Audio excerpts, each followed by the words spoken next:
Good evening and welcome to episode 77 of True Diaries. I am tired. And what it was tired, yes, because I'm sleep deprived and I've been working very hard, and I got my period yesterday morning on one of my longest days with school and work. And I don't remember the last time I had a full night's sleep. Though it wasn't that long, just saying. My mental faculties aren't all here. So my energy level is a little bit lower than normal.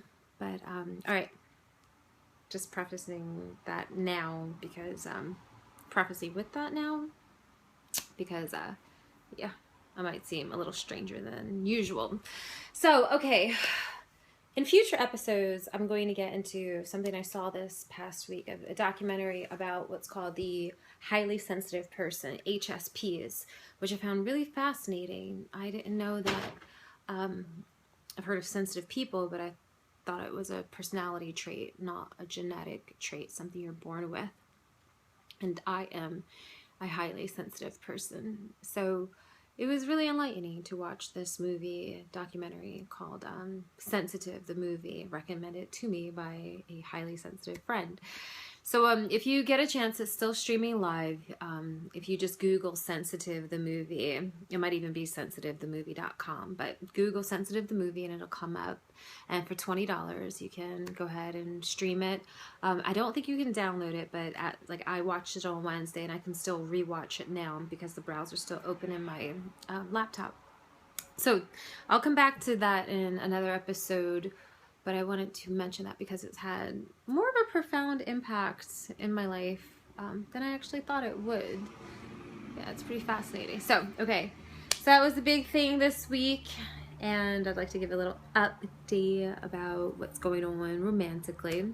We'll delve more into that later. But it's there has been a remarkable change this past week in the few people that I have been considering how I want to progress. And though I still have not kissed anyone, I definitely really would like to kiss one man, one awesome person in particular, but not yet. Still gonna give it some time, but he is definitely standing out and is such a good-hearted guy. I'm loving that. And this is yeah, quite it's remarkable, incredible, amazing in ways. Actually, I'm going to refer to him as, what's the sign again? The Taurus. And the funny thing is, I met the Taurus on the Leo's birthday, and the Leo is the guy who I have been in love with for 2.5 years. So anyway, the fact that I met the Taurus, what was that, July, August, September, 2 months ago, and I felt something immediately. And yet, even though I'm getting to know him better, it's always fascinating to me how certain people whom I do develop feelings for, not all the time, but when I do, when it plays itself out like this, how there was definitely something noticeable from the very beginning. I won't say love at first sight, but definitely a strong interest at first connection. And yeah, it's with him that I really think things will progress most. So we'll see. All right, so on to the bulk of this episode is about, it's going to be taken from a website called, it's a blog, okay? The blog is thunderous.com, and actually I'm not sure which blog it's under. I think if you just Google the person's name, Talia Richard, and that's Tylea Richard, to give her due credit. Sorry, my cats are doing their thing, so they might interrupt. Please forgive them. In any case, a friend of mine posted this on Facebook, and I found it fascinating. First of all, okay, so I've mentioned this in previous episodes, but I don't expect people to see all of them, but I am multiracial, Black, white, and Native American, and my pussy looks multiracial too, which was honestly a bit of a surprise to me because I'm not sure when it changed, but it wasn't always that way. As a teenager, I was, really curious, and I am a Scorpio, and so, we're known as being very sexual and open, and so I do remember taking a mirror and looking at my pussy and seeing, the different shape, colors. I mean, it was, there was nothing to say that unusual about it. And one of the things I've noticed that's a bit unusual now that I've done some exploring within the past year with, ideally, actually, won't say ideally, but what I'm talking about now is with my phone and seeing it up close and personal in ways that I had it in a very long time. So, yeah, it has some dark areas. It has some light areas. So it's multicolored, and I didn't realize that there were multicolored pussies until I saw mine, and I started Googling them, and I'm like, oh, okay, this is a thing. And some women are really embarrassed about this. And it's funny because when I asked a lover who I was with, someone I'm actually still not close friends, but friends with, enough to say, so did you even notice that I had a multicolored pussy? Because no one brought this to my attention or said anything about it. And he said, yeah, and I thought it was fascinating, and I thought that's one of the reasons why you didn't want me to go down on you very often. And it's not that. I actually, it was more, unless someone really loves oral sex, I'm like, nah, I'd rather do other things, like performing oral sex on me. I do enjoy some attention, but not a whole lot, because, yeah, again, I'd rather do other things most of the time. So, if it's specifically, I find that half the time guys have gone down on me, it's more to bring me to orgasm, and it's good, but it's just, it just can take so much longer, and especially compared to a vibrator, I'm like, yeah, I'd rather, can you just kiss my neck for like 20 minutes? That's something I can't do for myself, and it feels amazing. So this blog was really enlightening about different types of pussies and different stigmas that the pussy has. So I'm going to read it. All right, it's called The Myth of the Tight Pussy and Other Lies by, what's her name again? Talia Richard. Okay. It's been a long time since I read any of that What Men Really Want or How to Get Him to Fall for You magazine bullshit. If I accidentally glance at a headline in the grocery store checkout line about fall colors men love best, I'll spend the subsequent week wearing nothing but black lipstick and a black bathrobe just to balance things out. I'm the valedictorian of the do whatever the fuck you want and someone will love you for it school of thought. Nothing is sexier than being your authentic self. And I have the stories to prove it. I agree with that too. So, okay, except ... If I'm being totally honest, I still nurse a few insecurities and doubts about my body and what men think of me. We all do, right? The deepest buried and most irrational ones are about my cooter, because there are so many questions that science just can't answer.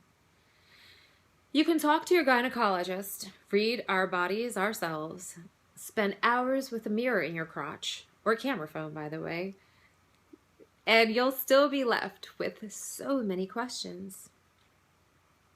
Like what? Does it look okay from that angle? Does it feel okay? What's it really like in there? Maybe I worry about these things because I spent my childhood as a feral she-wolf on a parentless island from where the wild things are, just howling at the moon and looking to 90s rap videos for life advice. Or maybe we're bombarded with sexual imagery, pressure to be sexy, but not given much useful information about our actual sex organ. Maybe. Either way, loose vaginophobia seems to be one of those few neuroses shared by women across all ages, races, locations. It was one of the original insults, and now it's the great equalizer. Is my vagina a cavernous black hole bending the space-time continuum? Nobody really wants to be that girl. the nervous one in your sex ed class with the endless string of very specific vagina-related questions.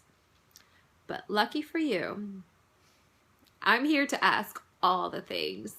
And sometimes on very rare occasions, I do think it's helpful to seek out men's opinions. So I called up my friend Chris. Chris, age 37. Chris is a heterosexual man living in Brooklyn, New York.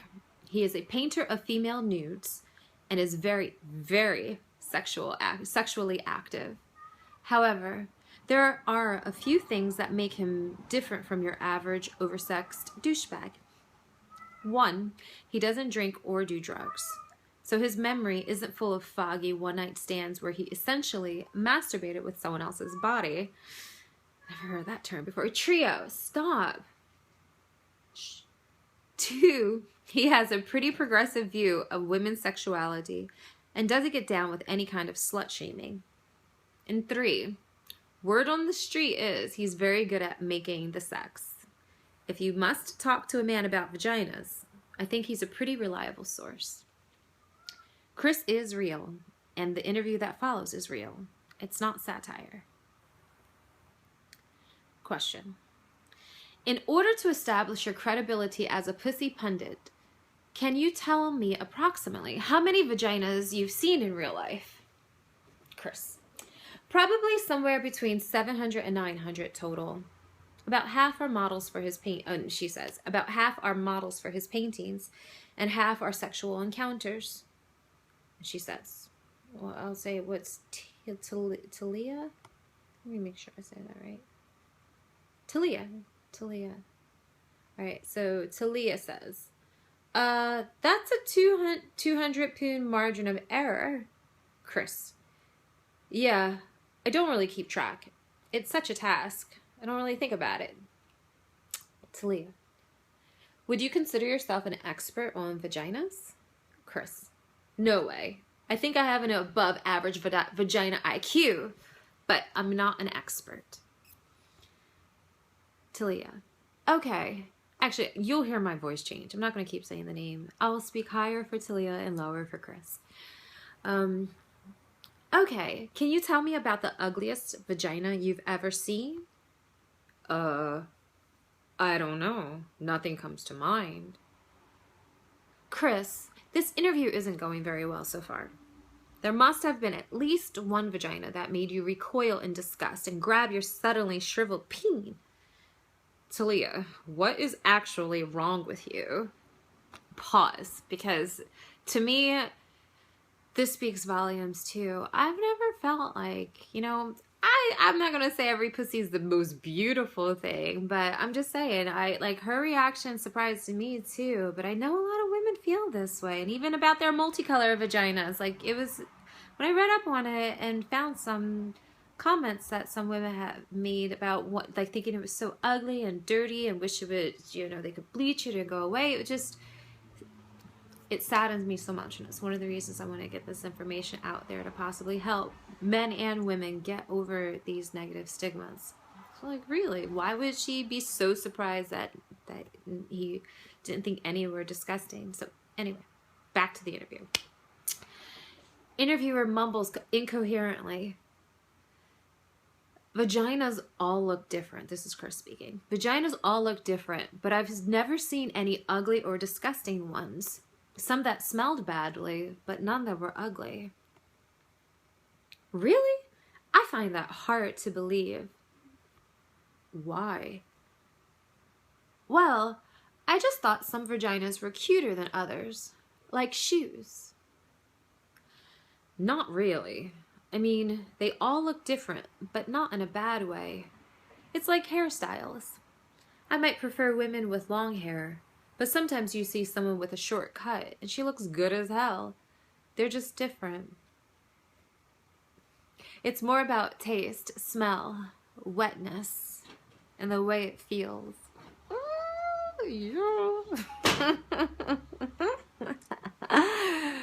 Sorry, just getting in my own world. Yeah. It's nice to be turned on these days in ways that I just haven't felt in a little while. So, okay, focus. Back to the interview. Okay, Talia says, perfect transition. Let's talk about how it feels. Have you had sex with someone whose vagina felt really tight? Chris says, yes. Okay, and how about vaginas that felt really loose? He says, yeah. And you prefer the tight ones, right? No, not really. I'm so confused. Can you please explain? I always thought that a tight vagina was like the ultimate thing for a guy. Shh, Chris says. Different women have different sized vaginas, just like women have different sized bodies. Some are short or narrow, or long or wide, and some are in between. Having a small vagina doesn't mean sex will automatically be good. If she can do things with her vagina like squeeze at the right moments, that is great. But a woman can do that even if she has a large vagina, because it's a muscle. Can you tell when a woman has had a lot of sexual partners based on the way her vagina feels? No, not at all. That's totally false. The vagina is a muscle, right? If it can push out a baby and then go back to being pretty much the same size, it's not going to get stretched out from some penises. Okay, actually there's one exception to that.